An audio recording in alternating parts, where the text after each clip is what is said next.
Good morning. This is Robert here with Slow Life Trading. Welcome back to another episode. Got a good question for you today. Why was the VIX so low and it wouldn't let the rich man credit spread go out past 100 points on each side? That's the subject for today. So hang in there with me. Okay. Yesterday, when I was trading, I noticed that the VIX was about 2660 or 2670 is what it was. And I was like, man, this thing is, it's only letting me get about 70 points away on the bottom side and maybe 60 points away on the top side. So it had me a little nervous. And I started to get a little bit of profit, and I started to take it, and I didn't when it was going up, and then it started going down, and on the way down I got a little bit more profitable, and then it kept going down. I'm like, okay, wait a minute, what's the deal here? Then I was only about maybe 45 or 50 points away from the bottom side, and I was like, this thing is, I don't know, it's making me a little jittery today. And then it looked like it was going to turn around for a little bit, but it didn't, and it went down a little bit more. And then finally I said, you know what, I'm getting out. So I got out with about $100 profit, which is nothing. I think I may have been about 0.5% or less, okay? And then I calmed myself down, and then I saw, okay, this market's gonna go down. So then I got on top of it about 70 points again. Okay, still wouldn't let me get far away even though the market was going down. Keep in mind, when the market falls, VIX volatility should go up. Volatility wasn't really going up. It was staying roughly about 2630, 2620, and it was down from 2670 where I started out when the market opened. So I'm like, what the heck is going on? And then, you know, my position started to give me a little bit of profit, then it would lose profit. Then it came back and gave me the profit again a little bit. And I said, okay, it's gonna be okay. Then it started taking away my profit, even the profit that I had already won on the prior trade.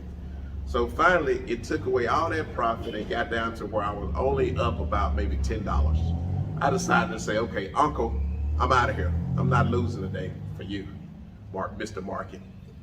So I got out, and I figured the thing would win, but I just didn't, my mind just wasn't right. Which is one thing to remember. If your mind is not right, forget about if you would have won or lost. If your mind ain't right, you take a small profit and get out and trade for the next day. That's why we have 5 days. You do not have to trade all 5 days, okay? So I was done trading probably about 10:30. And so I started doing a little investigating, which is what I should have done in the first place. But I woke up late and I didn't get a chance to do my little pre-market research. And what it was, now that the Fed is raising interest rates, they're gonna look at things that the Fed look at. So one of the things that the Fed look at is the CPI number. Well, the CPI was due to come out the next day, okay? And what the CPI is, it is one of the indicators that the Fed look at to let them know if inflation is cooling or it is still hot.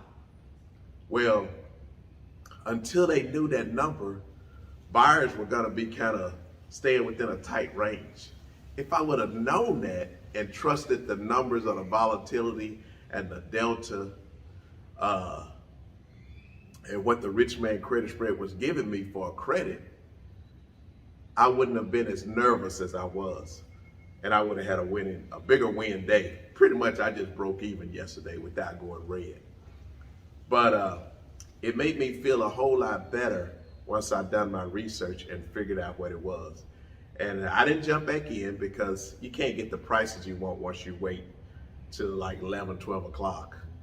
And so I just said, okay, no big deal. I missed out today. I'll start back over again tomorrow and start back trading to make a profit again.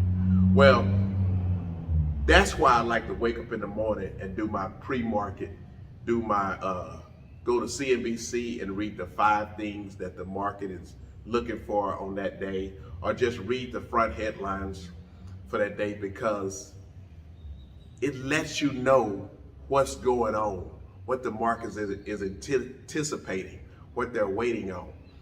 So if I would have done that, I wouldn't have been as jittery and nervous when I seen that I wasn't getting that wide range like I'm normally used to.